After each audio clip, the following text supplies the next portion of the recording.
নির্বাচন হচ্ছে না, এবার ভেতরের খবর ফাঁস। জনপ্রিয় টিভি উপস্থাপক ও রাজনৈতিক বিশ্লেষক জিল্লুর রহমান বলেছেন, বর্তমান সরকারের অধীনে আগামী ফেব্রুয়ারি মাসে কোনো নির্বাচন সম্ভব নয়। তিনি মন্তব্য করেন, এমন নির্বাচন হয়তো কেবল আনুষ্ঠানিক হবে 2014, 2018, 2024 বা আরও আগে, যেমন 1996, 1986 ও 1988 সালের নির্বাচনের মতো। শনিবার নিজের ইউটিউব চ্যানেলে তিনি বলেন, অনেকেই অবাক হতে পারেন কেন তিনি এমন মন্তব্য করেছেন। তিনি প্রশ্ন তোলেন, আপনি কেন নির্বাচন দেখেন? নির্বাচনের জন্য কোনো প্রস্তুতি আছে কি?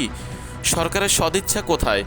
রাজনৈতিক দলগুলো নির্বাচনকে কেন্দ্র করে কিভাবে তৎপর? জিল্লুর রহমান আরও উল্লেখ করেন, এ নির্বাচন অনেক আগেই হওয়া উচিত ছিল।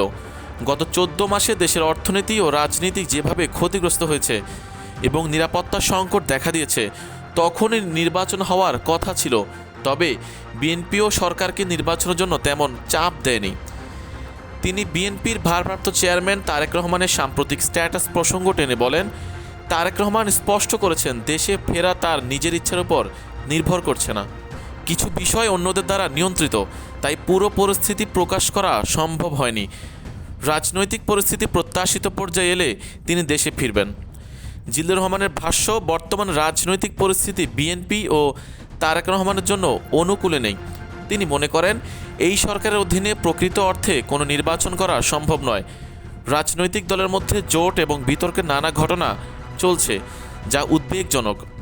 তিনি আরও বলেন, আগামী কয়েক সপ্তাহ বা মাস দক্ষিণ এশিয়ার জন্য গুরুত্বপূর্ণ হতে পারে।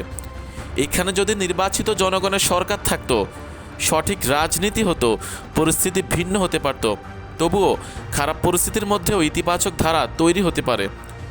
শেষে তিনি দেশের সকলের কাছে সাবেক প্রধানমন্ত্রী বেগম খালেদা জিয়ার সুস্থতার জন্য দোয়া করার আহ্বান জানান। তিনি বলেন, রাজনীতিতে আগের মতো সক্রিয় না থাকতেও পারেন তিনি, তবে পরিবারের অভিভাবক হিসেবে দলের জন্য শক্তি হয়ে থাকবেন। দেশের জন্য তার অস্তিত্ব গুরুত্বপূর্ণ।